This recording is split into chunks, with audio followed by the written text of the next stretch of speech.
Well, I'm just hearing a gong. Do you hear a gong as well? So it is 6:30, and my name is Brigitte, and I'm a former member of the European Parliament, and I am a member of the Former Members Association. I welcome all of you, the audience, our secretariat, and then, of course, though I should have named her first, our special guest, Mrs. Nastya Klemenšik-Schmidt, the head of the EP office in Slovenia. This afternoon is a special moment to remember, as all of us can listen to the book and expertise, the facts, dreams, and thoughts of an outstanding former colleague of ours, who tirelessly puts her hands into the soil, as she expressed it herself, into the soil, the earth, our earth, to determine where all of us, where the plants come from, where vegetables and flowers nourish themselves and grow, where we feed ourselves, our brains, our ideas, our bodies. And I hope in the end that you will agree there is no alternative. We are one people. We should connect and not divide. But there are a few minutes to go until we can draw that conclusion. I now give the floor to our special guest, Nastya Klemenšik-Schmidt. Good evening, everyone, and thank you very much for having me. It's an honor and a pleasure to be here. Because you have such an important event today, I am definitely not going to take the time from you. So I would just like to say hello on behalf, actually, of the liaison office in Ljubljana. And allow me to say that we, as EPLO, as we are called shortly, we collaborate a lot with the Former Members Association and other EPLOs as well, as you might know. And just very recently, we had a very fantastic event. As you know, Slovenia is holding presidency at the moment. Mrs. Mazej is extremely active, as today's event also obviously witnesses. And so we had a visit of the Former Members Association, and our EPLO organized an event that was entitled Europe Yesterday, Today and Tomorrow. And it was really a fantastic event with young people, where Mrs. Mazej was actually shown through, just as she will today at today's event, and her experience as a former MEP, but not only, also as a very famous politician in Slovenia, really came up front also during that event. So we were not very sure what to expect, because it was the first time that we organized such an event, but I cannot praise it enough. I can tell you as well as former members how much young people, but also academics, how much they appreciated, how much they loved to talk to the former members, to their experience also from across the border, because usually here in Slovenia, for example, we would know our former members, but we would not know foreign members, former members from other countries. So the experience of Mr. Pöttering, for example, was really important as well in the eyes of our youth who only joined the EU much later. So we encourage such events, and if we ever have a chance to collaborate again at something like that or something else, we will really be honored. And for today, I wish you good luck. Thanks again for having invited us. Don't forget us, even though you're former members, you are active, and always remember the EPLOs in your countries. We are there for you as well. Thank you very much. And good luck, Zofija. What a lovely introduction. Thank you very much. It touches my heart, and I think it touches the hearts of the others as well. And Zofija has promised to write an article on the special event, especially regarding the youth, an article in the FMA Bulletin, which we publish 4 times a year. So this is not only print paper, it's also digital paper. And perhaps you can add a few lines to this article as well. It would be lovely as well as we ask some youth all the time, do write your personal. They have another expression, a way of how they express themselves when they want to say the same thing, but sometimes they see it different and give it another wording. So it could be a good combination. Thank you that this visit impressed you so much, and my colleagues who joined it were impressed as well. Thank you so much. Is there another message you would like to tell us? A message, a special message? No, No. Thank you very much. We'll be happy to collaborate and to get some témoignages, as we say in French, for the magazine, also from our young people, with pleasure. Thank you very much. All the best to you. Thank you for joining. Thank you, and all the best to you. Thank you. The next highlight is, of course, Michael Hindley. He is an FMA board member, and he will later present the book and conducting a short interview with Zofija.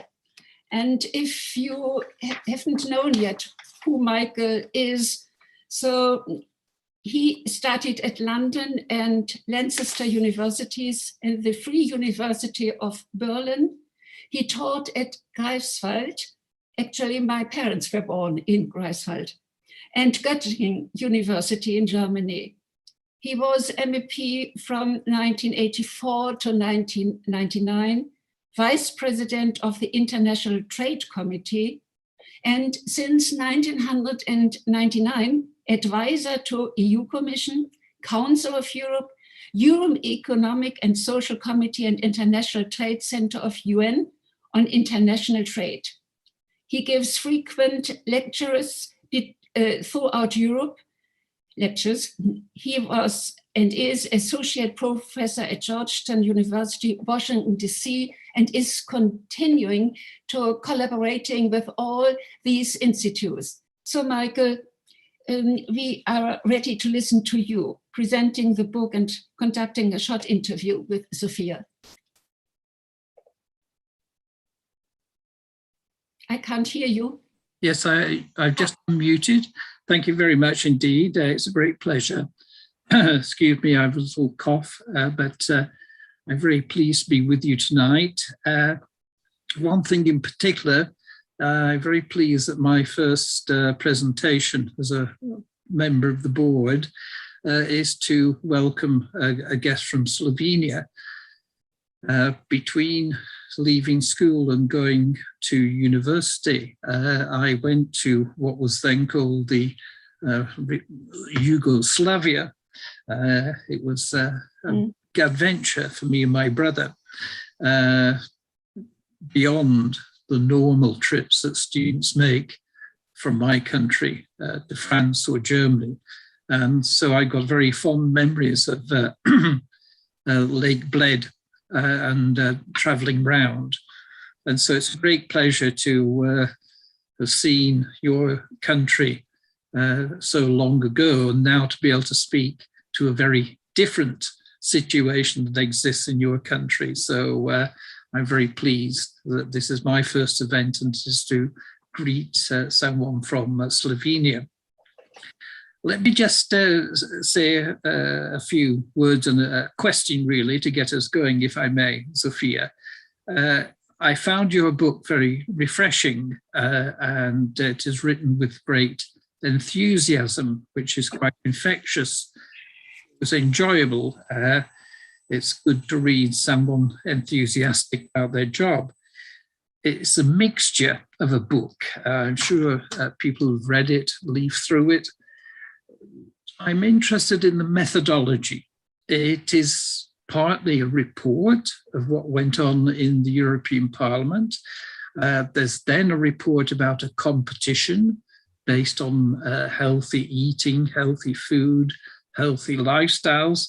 And there's even some recipes, which perhaps I'll get around to trying myself soon enough. What interests me as a starting point is, how did you come to the idea of making a book? This mixture, are you a person who kept a diary? Were you a person who kept clippings from newspapers? And how did you decide to how and why did you decide to bring these things together in a book? Everyone says that the main part about a book is not the writing, but the editing. You've got a lot of experiences. So how did you edit all those mixed of your book into one? Please. Thank you. Thank you, Michael, and thank you, Brigitte, for such a nice introduction. But I just wanted to collect all my experience from all my lives, because actually that was experience as a businesswoman and later on as a Minister of Health. And of course, member of the European Parliament. And I met on this way, on my way, I met so many people unemployed, especially during the crisis in 2008, and especially when I was CEO of the company. And I met so many people with chronic diseases when I was the minister, and the people which get the cancer. So everything was like some stressful situation through all the time. And on the base of such of experience, I put all this experience not only in the book, but in my work, in the European Parliament. And of course, later on with this initiative, which I carry out in Slovenia. And important is that I was asking through all the time myself, how could we bring Europe closer to the citizens? What could we do? How we transfer all this knowledge, all these new things to the field, to the real life, and how to connect challenges between food, health, and workplaces. That was the question on the base of my experience. How did you, just a practical point, how did you cope with having, as it were, two political lives, a life in Slovenia and a life in the European Union? You find yourself, I found myself, you're schizophrenic. You're explaining your country to Europe, and you're explaining Europe to your country. So how do you manage that? Do you find yourself a little mixed up sometimes about who you're speaking to and how to explain what's going on to your audience? No, I was so excited when we are entering in the European Union, personally, and all my family and all of us around in Slovenia. And that's why I try to connect the European Union and my home country. That was and I'm like a working person, very active person, so I cannot be in the peace. So I need to work, and that is my satisfaction. And that's why I would like to give the answer to my question, which I putting into the agenda every day in my everyday life. And then the answer was Startup Europe. That was the initiative. The Slovenian name is Poželjna Evropa initiative, where we making the connection between the scientific institutes with the team, a young team of very enthusiastic people, and with the citizens, which are telling me that Brussels is far away from Slovenia. And I was working in Slovenia each weekend, Friday, Saturday, sometimes Sunday, and in the meantime, normally in the Brussels. I didn't miss any session in the Brussels. And all the team in Slovenia, this young team, thank for them. They were working also very enthusiastic. And yeah, the result was and still is there. Let me ask you a little sharper question. How much do you feel that, in your country's case, but it applies, I think, to all countries, how much do you think people within the nation state, within Slovenia, put too much hope in Europe to solve their problems? How do you find it when people expect Europe to solve something that may just be a national problem? How do you cope with that kind of dilemma?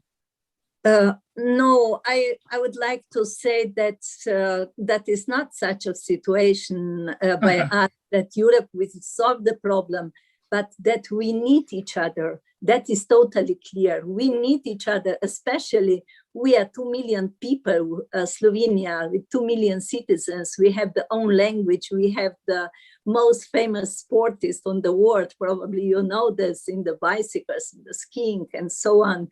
So we are pretty enthusiastic, but we have a problem. We have some problem as a post-communist country in Slovenia. And the life in the post-communist country, it's a little bit more complicated as in the countries with the very old democracy. So we need to find a way out for the many questions still. Do you think that really Slovenia has become more democratic, and in which way? Through its membership of the EU? Yes, I'm sure. I'm sure that Slovenia are getting more and more democratic, maybe for the youth, for the young people, which didn't survive the Iron Curtain. They cannot imagine what the situation was before. And they are very difficult for them to accept, like, for example, now during the COVID crisis, to accept all these measures which are there. But still, as I said, I was a member of the government, first right-wing oriented government in Slovenia. And I know what does it mean in post-communist countries. It means that you are criticized very strongly all the time. Yes, my wife is Polish, so we've gone through a similar experience of is that also true in Slovenia, that there is a big difference in the view of the world between generations, between those who remember life in the former East and those who are born afterwards? Yeah. Please. Normally it is, because, you know, the freedom of movement in the normal cases, not now, during the COVID crisis, the freedom of movement, Erasmus, studying anywhere, you know, going anywhere, it's not imaginable with the previous time, because at that time it was actually just some of very, very important people who could travel around all, or learning outside, or learning the languages. And I need to say, we were learning English language in the school and later on, but it was always a big point that we need to be perfect. And because we didn't perfect, nobody want to speak. In my generation, there is not so many people which are speaking foreign languages, because of this. You need to be perfect, otherwise you cannot communicate. Excuse me. God bless. Yes, no, that's, I understand that. I remember I've lost my old passport, but I used to have a full page with a stamp in it to visit Yugoslavia. And it's a great relief for people to be able to have that freedom of movement now. I agree with that. How much do you think national differences still exist, though? There's often a rather, how shall I put it, superficial idea that there are European values and European attitudes. I mean, how different are we than the rest of the world? What's specifically European? I need to say that that we have very similar problems as all the countries which are entering to 2004 into the European Union. The similar regarding the regime, what kinds of how we are looking on the past regarding the communism, fascism, Nazism, and where in these points are such of different views between left and right-oriented parties. This is divided people, and it's really important that we are looking some common values, some common approach for the future. It's really important.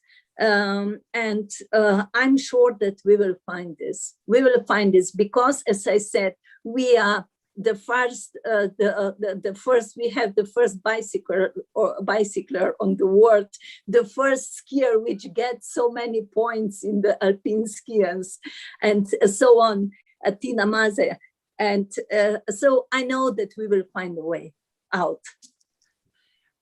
Is there anything, if I can ask you this, is there anything though that's specifically Slovenian in terms of character that is a positive, that can contribute and can be appreciated by the rest of the EU? Many of the things you say I share, we all share, but if I was asking you in an examination, what is Slovenia going to bring, or what has Slovenia brought to the EU that specifically is Slovenia?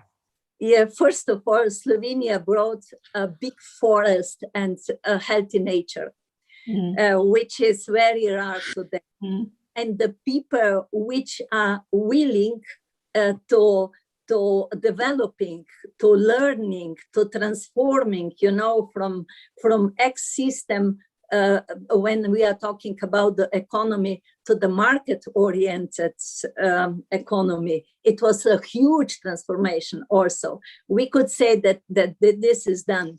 But we are also stubborn and living under the Alps. So that is also the special conditions, living under such of mountains. So probably we survive because of the many things which are not always very appropriate. We survived, we have the own language. So that is the sign for me that we could go on despite any difficulties which we had. Last question from me, and then I'll hand back to Brigitte. Looking to further expansion of the EU, some of your new neighbours and indeed former fellow countrymen in what was Yugoslavia are in the queue to join the EU. What experience has Slovenia to offer your former fellow country people and your neighbours in the rest of your region? First of all, they need to make the reform which are necessarily to join or not to join, just to begin with the talk about to entering to the European Union.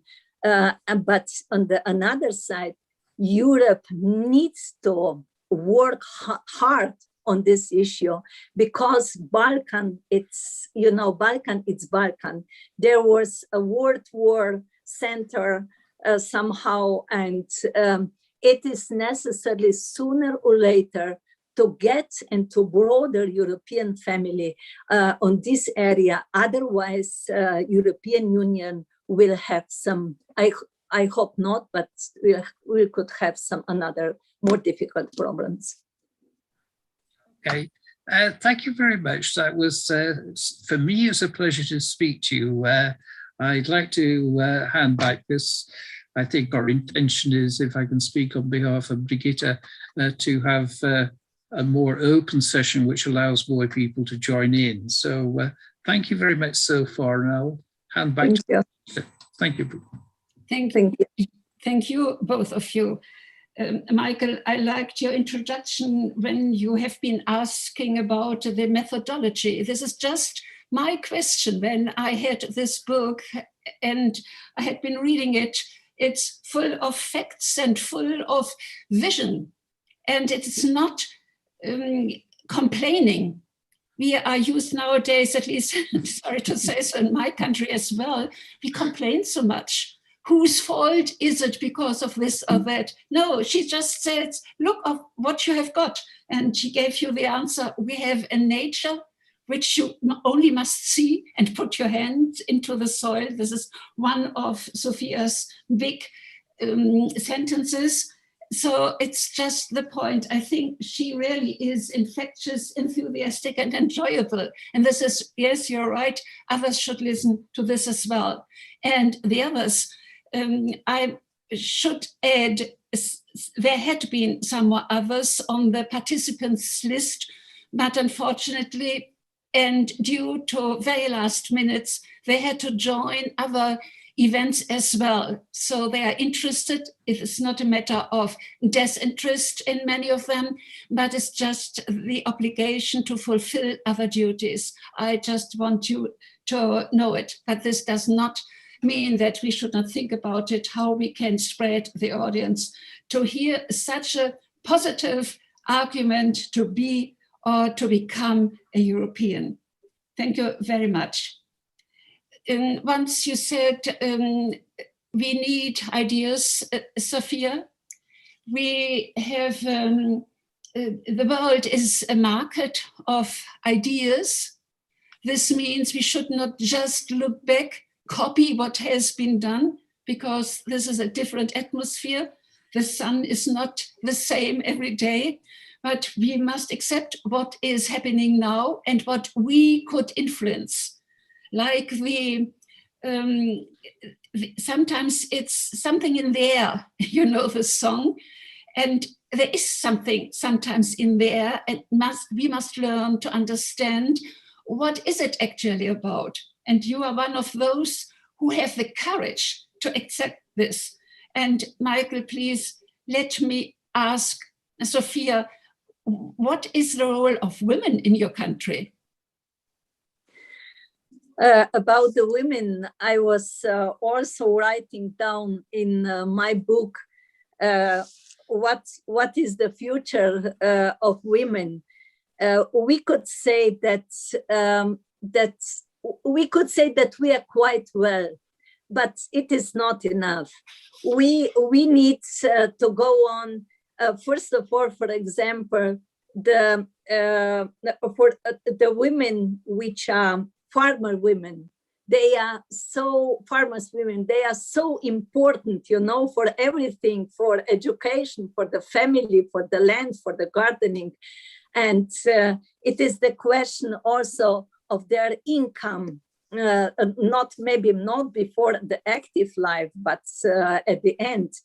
Later on in business, there are there is not so many women on the first place. There is not so many women in the politics, because the politics, it's tougher and tougher, you know.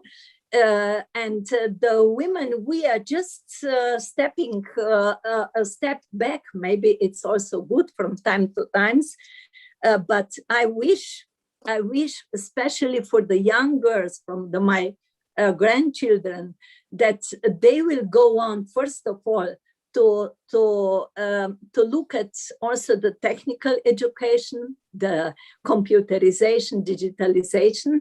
Today it's still like a man's job, and to go towards the first to the top of the mountain.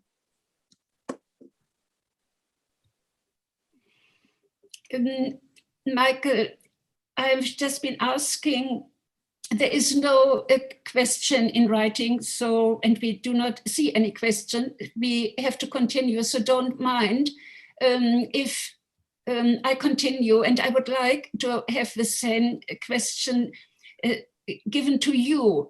What do you think about the participation of women in politics, especially when you see a prophet woman like Zofija? Oh, Don't give a general question, give what you really feel. well, I've always supported in my own country, my own party, the idea of a positive discrimination in favor of women in public life. And it's been largely successful. I know in many West European countries, I know there are, you run a risk, as it were. Women have every right to promote policies which I and others don't agree with. I think it's very important that women are encouraged to participate in public life. And it really is insufficient at the moment still. Most of our countries have an increasing number of women in public life. Their role is recognized. There are still many hindrances, many prejudices, many of them hidden. It's because people feel a little more reluctant to express their prejudices against women in public life. Doesn't mean to say that those prejudices don't exist. My main worry at the moment is that in many countries we are suffering recessions. We're suffering very much in all countries from the pandemic. And we all know that the domestic crisis in most families falls most heavily on women. So at the same time, some governments feel it necessary to cut back on social welfare. So I think that apart from generally supporting the idea of promoting women, making special places for women, I think we should have more sympathy at the moment in this time of a pandemic, that it is women who are most likely to be carrying the physical and mental costs of keeping society, families, friends together. So I wouldn't want to say much more than that. The purpose is to let the people speak. I think there's a problem, particularly in East European countries still, that on the one hand there was what we call lip service, there was a superficial commitment to equality and value of women, but in many of the Eastern countries there was a much more bigoted view of, or much more, to be generous about it, much more traditional view of women's role in life should be.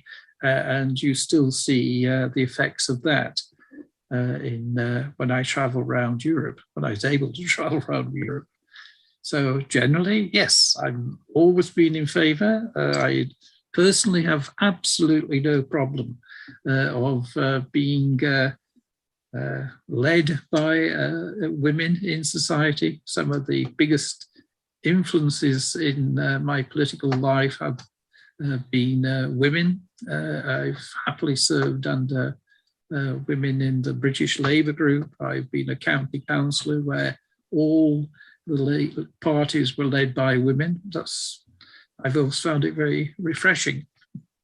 Thank you very much. And I think it was necessary that you joined in this dialogue because it must be clear to everybody, not to us, that there is dialogue always necessary. And between women and men, and it is not only a question of sympathy. I liked this expression as well, but it is this general expression of respect. But this is respect to everybody. You want to add something? May I? Oh yes. Yeah. I just want to monitor. Keep it in mind I will come back to you, Zofija. Okay. I will come Okay. back to you, Michael, definitely. There are two people who listening. This is Sir Graham Watson and it is Robert Morland. This is what you can see on the chat list. And if you agree, I would like Graham to take the floor. Graham, I can't see you, but I hope you listen to me. And I'm asked, one moment, and I am asked that people who want to join the discussion, they should raise the hand. Okay, so Sir Graham Watson, it's your turn. Well, thank you, Brigitte. It's a great pleasure to be with you, and thank you to you and Michael for putting this together, and particularly for Zofija to agree to do this. I've not had, Zofija, the pleasure yet to read your book, although I hope I will have. I'm talking to you from Canada, where I'm teaching at the Monk School of Global Affairs at the University of Toronto. But I wanted to follow on the discussion about women, and with one remark and one question to you. The remark is about a remarkable woman who was the leader of the socialist group in the European Parliament in my first term in office. And it was a lady called Pauline Green. As far as I'm aware, Pauline has not written a memoir, which is a great shame. Somebody should write a book about her, because she was probably the first woman to lead any major political group in the European Parliament. And she did so, I think, for a full 5-year term, and is, I think, one of the unsung heroes of the European Parliament and indeed of the European Union. But my question to Zofija was about somebody who is far better known as a woman leader within Europe, and that is Angela Merkel. And it's really to have Zofija's view on Angela Merkel as a leader and on her contribution to Europe, and particularly within the Balkans. Yes, Zofija. Thank you. Thank you, Graham. I'm very glad that you are here, and I remember how effective was our delegation in India, where you were leading this delegation. About Angela Merkel, I really admire her energy, and not only the energy, but she is a risk taker. She took a risk by every big, difficult decision, which was related not only to Germany, but also to European Union and sometimes globally. And she really connect very good her knowledge like a chemistry, like doctor of chemistry.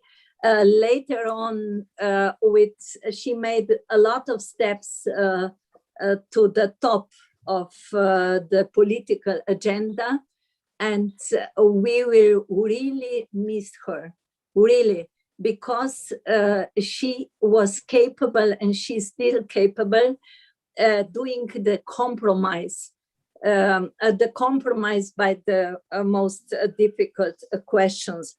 And I need just to mention regarding the woman and the woman in the public life, in the business life. Well, I put in my book this sentence: knowledge and entrepreneurship are woman's best friend. Diamond will follow. Correct. Very sweet. Graham, do you agree? You smile at it? Please say yes. It's wonderful.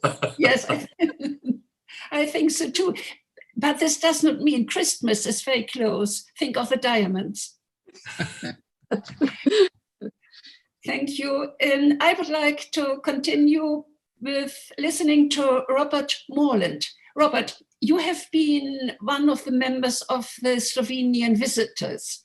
So tell us your impression on this visit, especially, Zofija, how Zofija acted And what did you think of the visit as it's still on its go? It's still not finished. The Slovenians haven't finished the European way yet.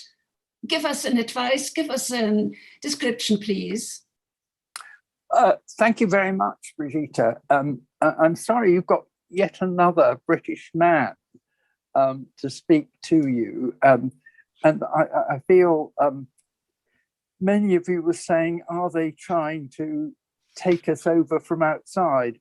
But I was, as you say, didn't meet Zofija in Parliament. I did meet her 3 weeks ago at our delegation meeting. Indeed, she saved me because, of course, I had to do all sorts of these COVID tests and things for the, to get in and out of the country, including getting one in Slovenia. And it was text to me, and I was sitting next to her. And to my horror, it came through in Slovenian. And I thought to myself, I won't be allowed into Britain with this. But she did a translation work. Actually, about 10 minutes later, we did actually get an email of it in English. But I'm very grateful to her for that very simple reason. But if I may say so about the delegation, I thought it was one of the best meetings. And I've been to quite a number of these meetings with the presidency over the years. I mean, I thought it was a very high level of speakers from Slovenia. I mean, not least the minister who talked to us about what was going on in the presidency, but also with a great advantage that we had Zofija. And indeed, I think I'm right in saying 2 other members from Slovenia who had been ministers. And indeed, one of our speakers was a former MEP who had been ambassador to NATO. So it was really quite a high, dare I say, a high-level meeting. I have a very simple question to her, and I'll slightly change from the questions before, because I know she was Minister of Health.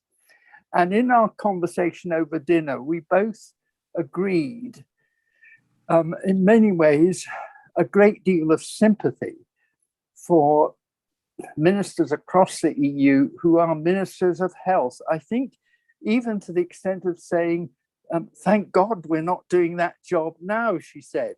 So I wondered what her outlook is actually on how we're going to get out of COVID. Will we go quickly into an opening up? We're seeing in the UK loads of difficulties over shortages of things, of transport for goods, difficulties, but I believe it's common with other countries. I won't go into the subject that I think it's partly responsible. Brexit is partly responsible. But how does she think things are going, particularly in dealing with COVID? Thank you very much. I'm still collecting. It's number 3. This is Mr. Porto. He wants to take the floor also. There is somebody raising his hand. Who is Yes, I did. Can I speak? Yes? Okay, do so. Yes.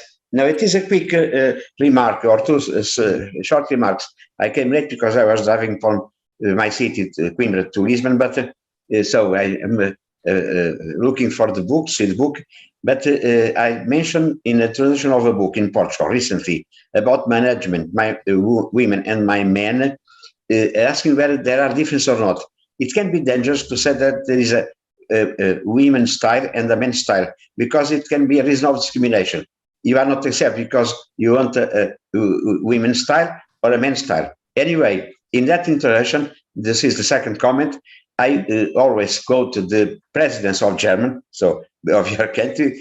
I mean, where 3 women, the president of the council, of the commission, and the European Central Bank, it was a very good presidency. So I quote this situation of Europe, the semester. So there was also the president of Portugal, so not far from my house here. So it was the communication of Marcelo Rebelo de Sousa to our group. But anyway, so I think it was a good example of good women, so leadership, but it is not, I am afraid, it is a question which I put to Zofija, to say that it is a different style, because if it is stated there is a different style, there can be discrimination. I don't want a woman because you want a men's style. I don't want men because I want a women's style. What do you think about that? Thank you very much. Very interesting. We know what we did discuss in future as well. This question has not been solved yet. Yeah. It's your turn, Zofija. Thank you very much. May you include the pandemic question as well. Yes. And I remind all those who have read the book or who will read the book, Zofija's engagement did not start with COVID-19. It started much earlier. And this is fascinating, I think. So she has been a professor starting very early when we did not really think so much about it, at least in our lifetime. But it has become the item of today. And there she is, and she knows everything about it, nearly everything. So yeah, it's your turn. Thank you. Thank you. Regarding COVID, I'm sure that all the citizens, European citizens, would like to hear something new, would like to hear some other debate, not about the COVID, but still the COVID is the most difficult question today, especially because so many people are still not vaccinated. And it is also the case in Slovenia. The people are, that is more like what divided nations now. 60% of the people are vaccinated, which is older than 18 years, is necessary to say. But in general, in Europe, this situation, it's different from country to country.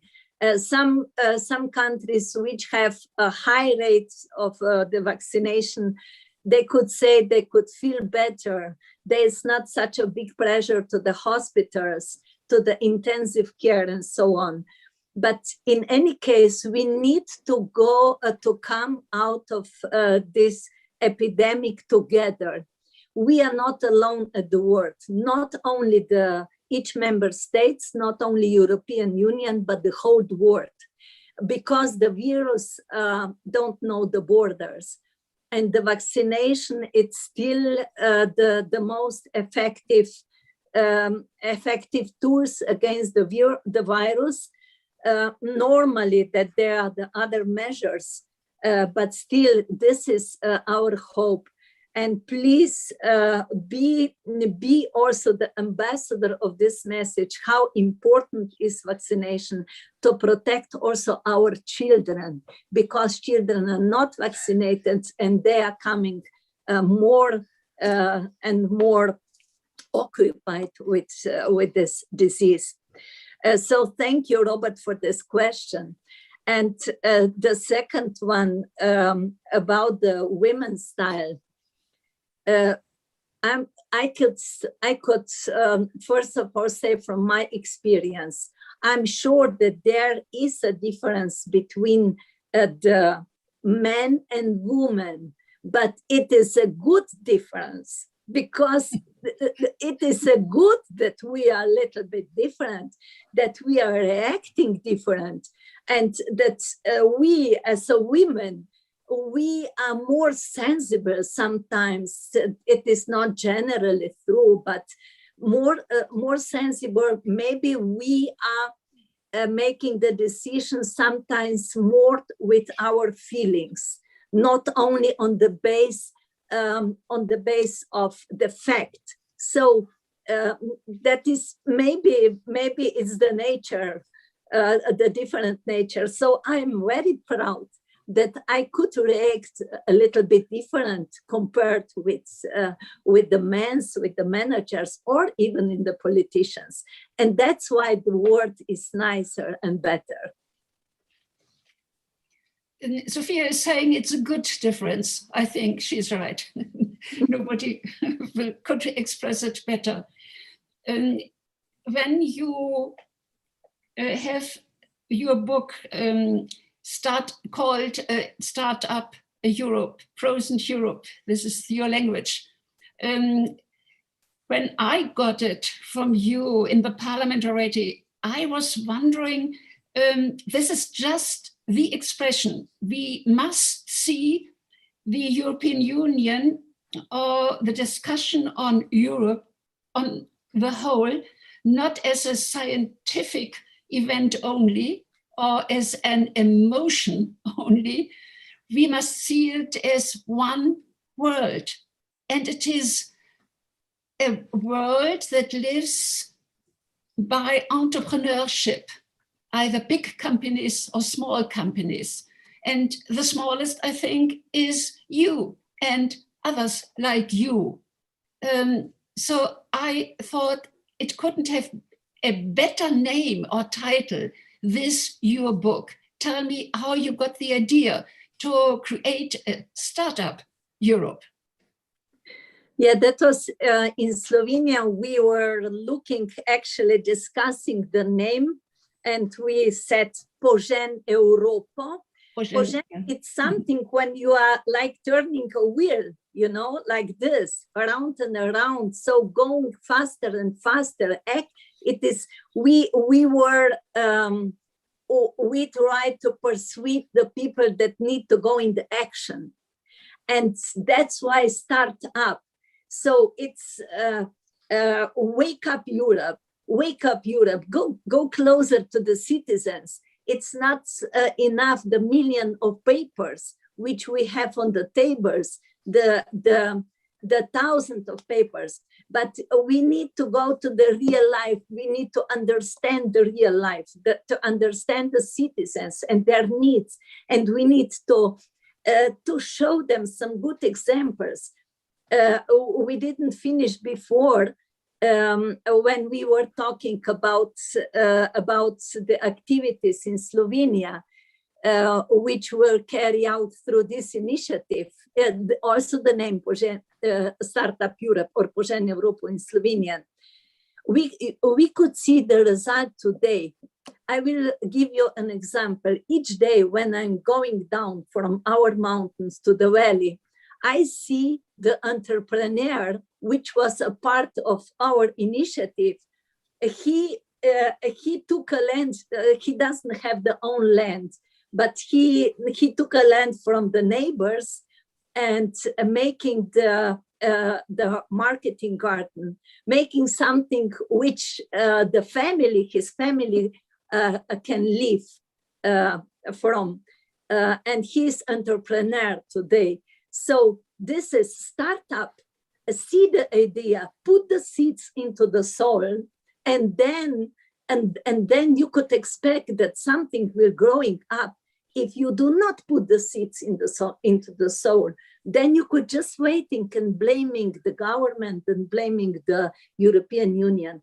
But you could do a lot of yourself also as a citizens, but you need to have a support and maybe a good model. Yes, I think this is what we have, all of us have to learn again. Sorry for my personal remarks.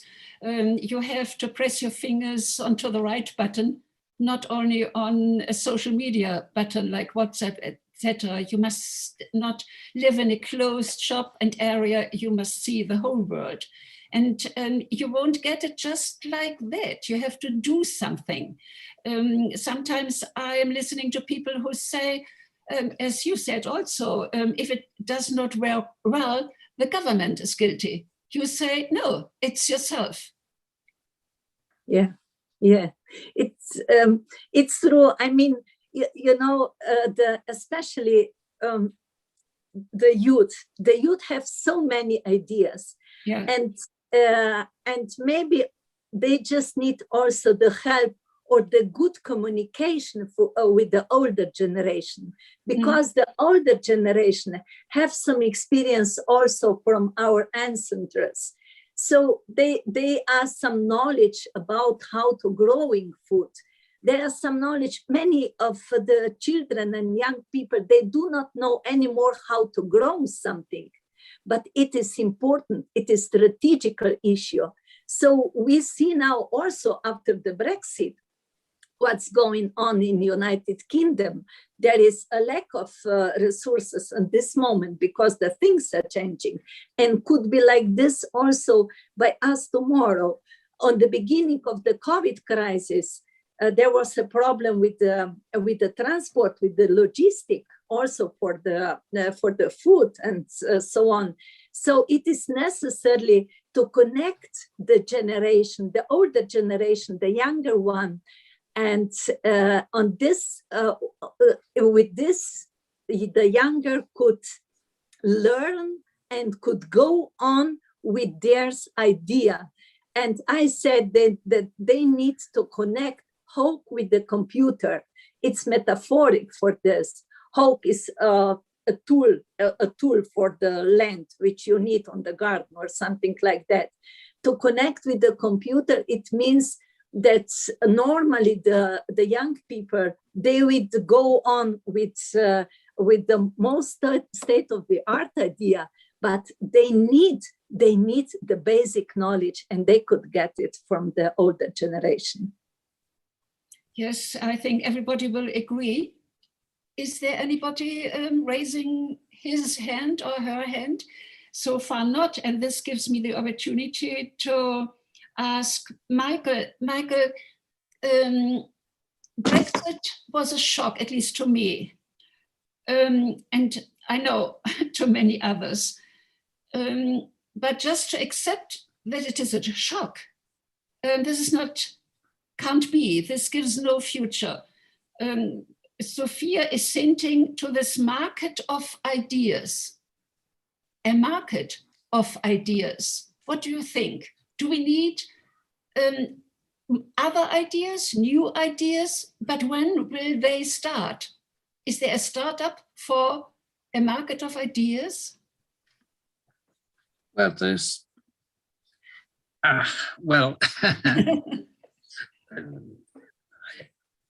there's a certain, shall we say, problem with new communications, isn't there? Because on the one hand, it is very easy to communicate. Yeah. And more people are in touch with each other, perhaps, than ever before.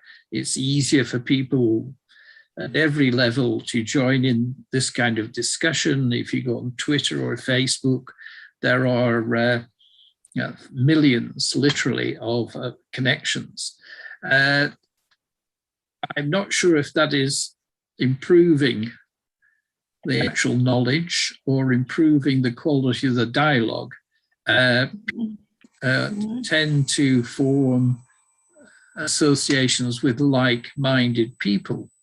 And one of the things that you're mentioning, and has been mentioned now in the dialogue with Zofija, is there seems to be less and less dialogue between generations. People stay within their own age group or their own what's called their comfort zone. And that is not healthy.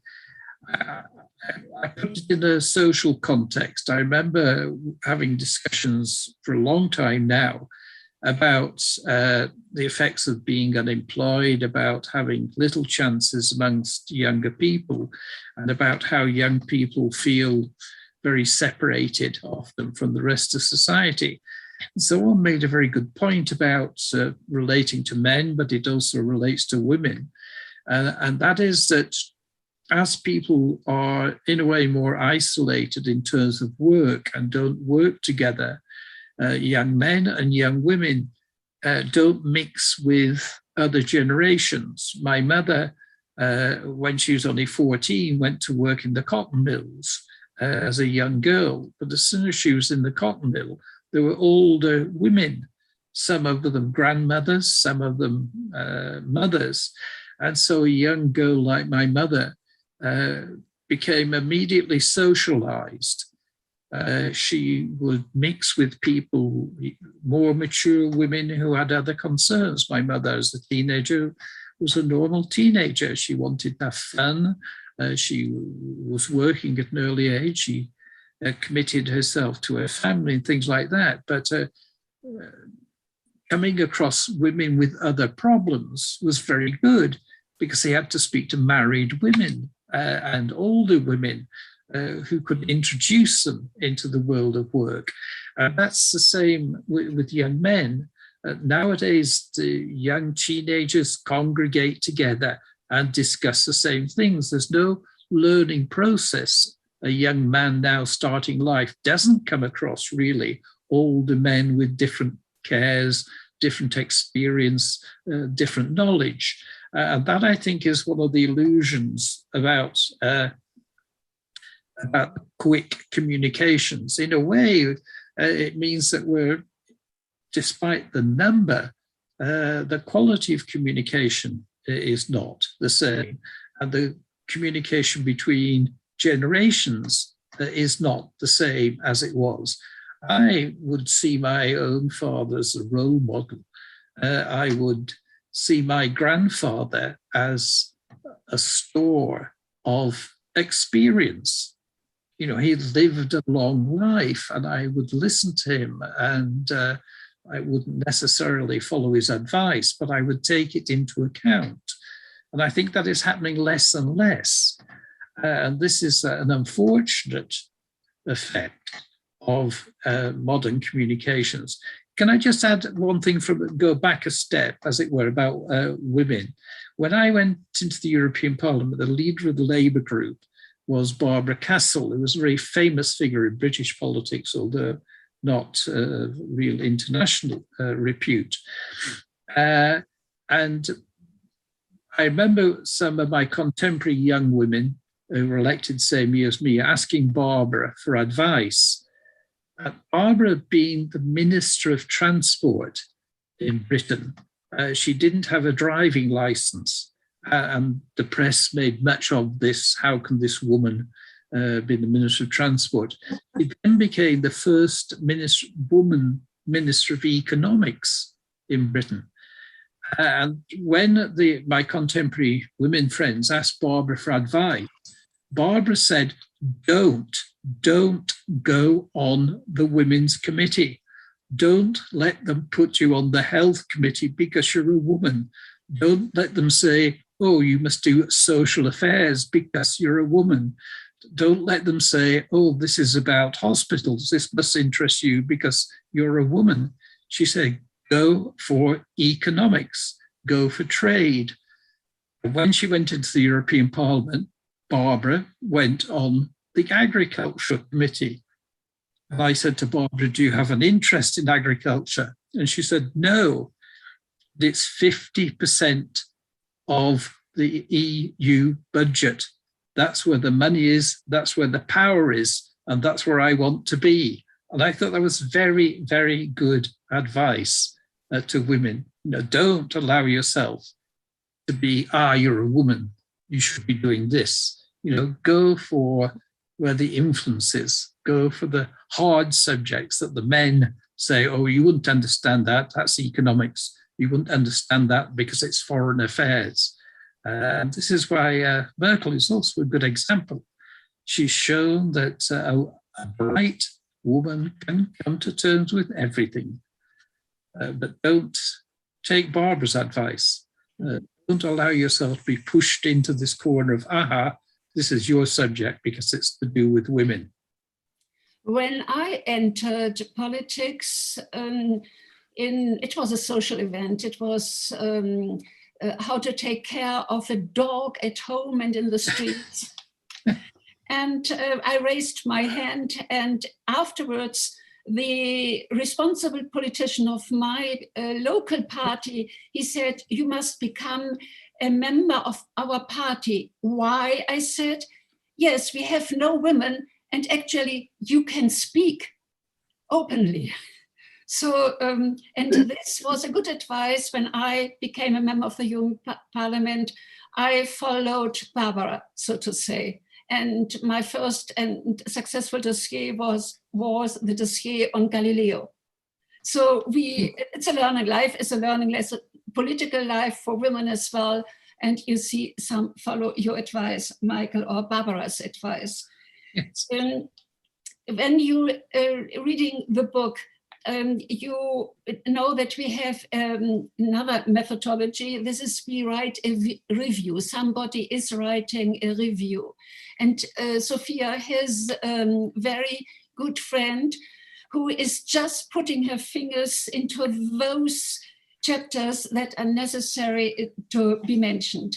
And I would really like you and all the others who are interested in reading this either in the social media or in, you ask our secretariat whether you will get this review of Maria da Graca Carvalho. She was in the commission and she was an MEP and is an MEP.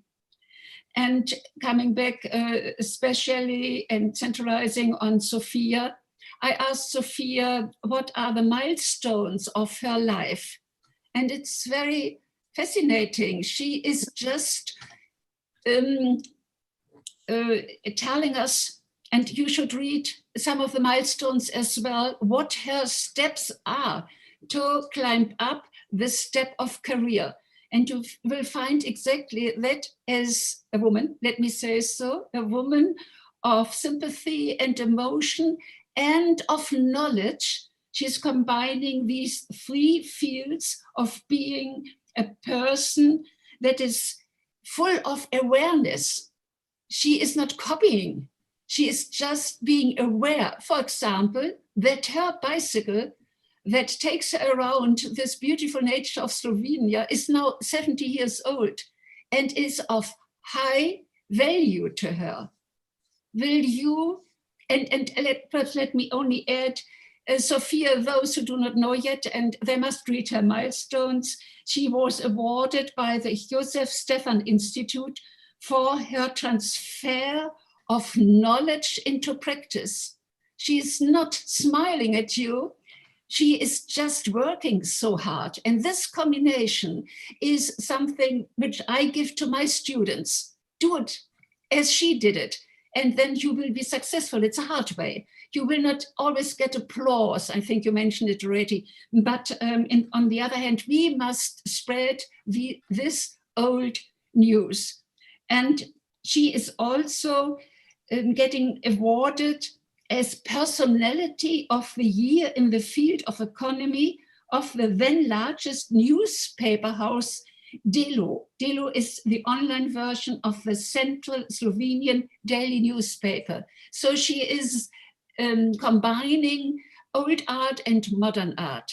Will you stress this point, please, Zofija, regarding to your book? Yeah, that is actually the first book, Simply Philosophy, the for tough time. There is my steps through the mile, from my roots, from my family towards the politics. I will just mention when Slovenia became like an independent country 30 years ago. At that time, I became the CEO of the company with 200 employees, 95% men.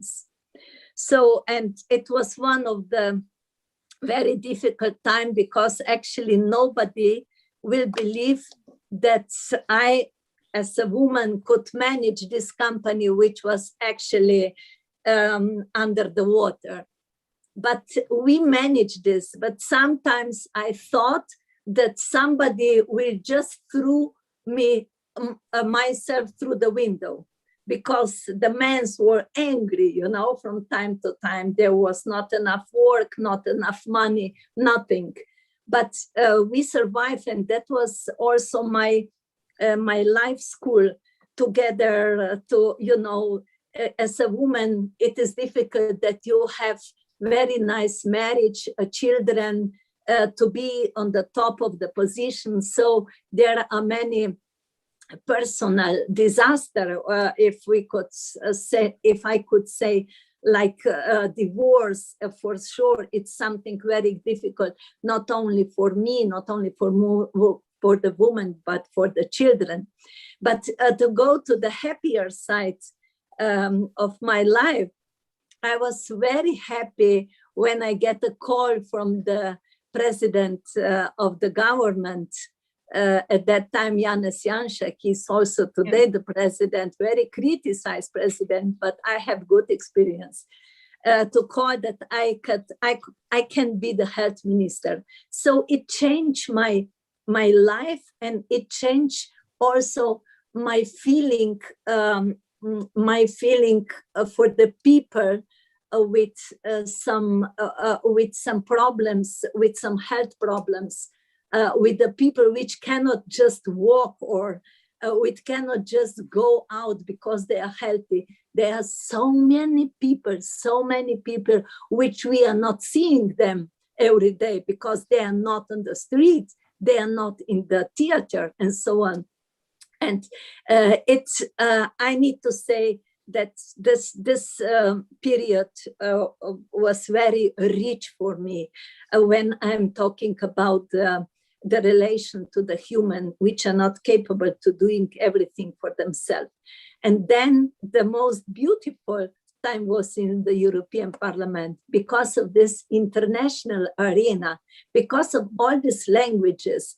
And I was so proud as Slovenian that I could speak Slovenian among 28 countries at that time and among 23 different languages.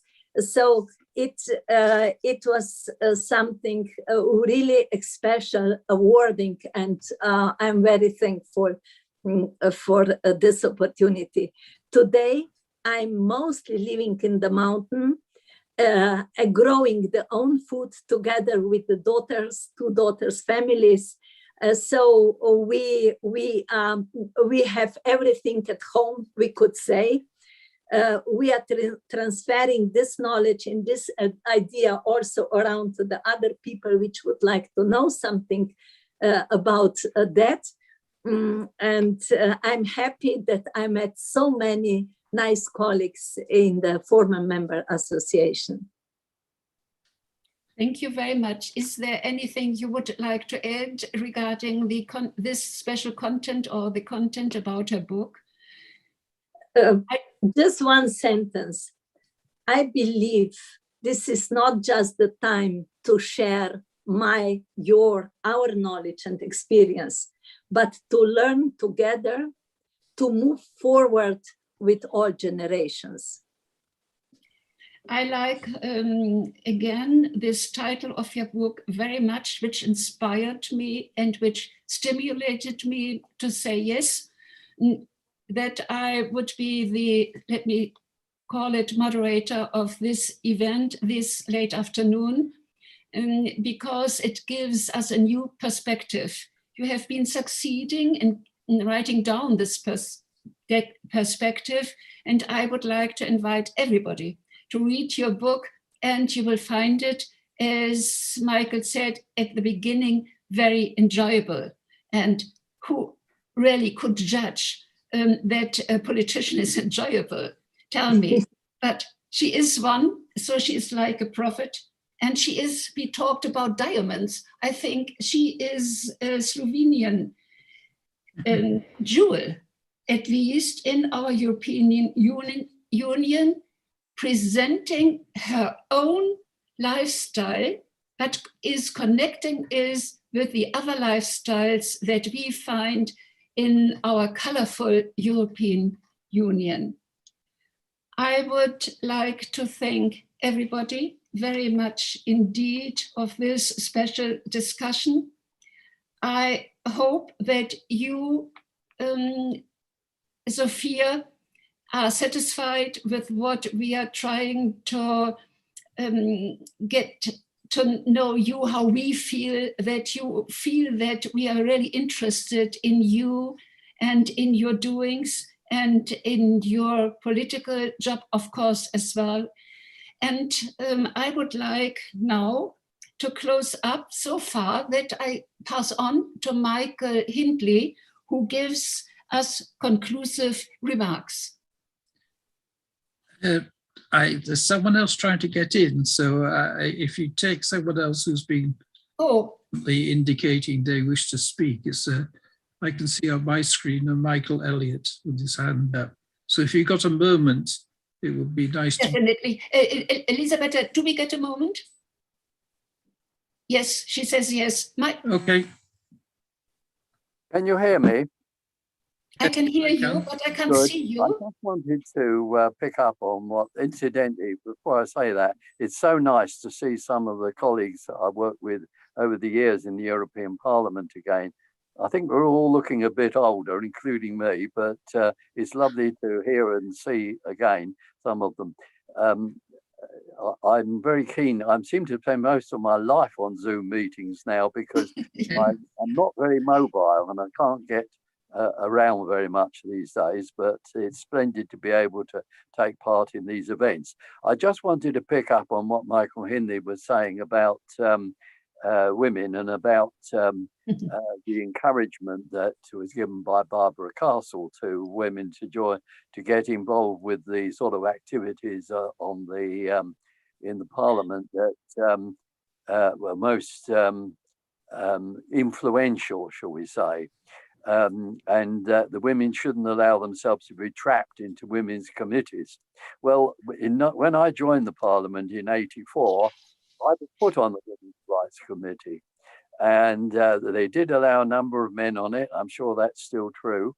And I found it very, very important in the development of my views on gender equality. I'd always felt myself to be profoundly supportive of equality of treatment for men and women. But I must say my eyes were opened in the 4 years I was on the Women's Rights Committee to many things that I perhaps wasn't fully aware of. Indeed, I used to say at the time that after those years on the Women's Rights Committee, I was more of a feminist than most of the women that I knew. But so I'm glad Michael picked that up. And can I conclude by saying thank you for setting up this event. Sorry I couldn't spend too much time, and I will have to leave now because I've got another Zoom meeting of my local party that I need to be involved in. But thanks for arranging these events. They're an excellent opportunity to meet up with former colleagues and to share views. Thank you. Thank you very much indeed. And Michael, please. Okay. Well, it's a great pleasure to see my old colleague and comrade, Michael. Look after yourself. I try to. In conclusion, it's been a nice discussion. It's been an enlightening and enjoyable event, just as the book is. I don't have a concluding remark. I have a concluding question, and that is, Zofija, when can we expect the next book? Yeah, I'm thinking about 2 different books, because I need to write down something about the Slovenian why I was like Minister of Health in the Slovenia. How is it look like when you are in minister in post-communist country? That's why. But the other challenge is it's also this roots, because we are happy here. We are so small in Slovenia, and we have the place and the root which are very clear, and it is some dream for many, just a dream for many people which are going around the world. So it would be not so fast because there is so many work, but I hope that we will have a new book in the long-term future. What a lovely perspective. Thank you, Michael. So thank you. To the very end. And you, Zofija, told us, be always ready for a change of your lifestyle. Yes. This is big expression, so to say, but this is the only answer to the challenges of every day.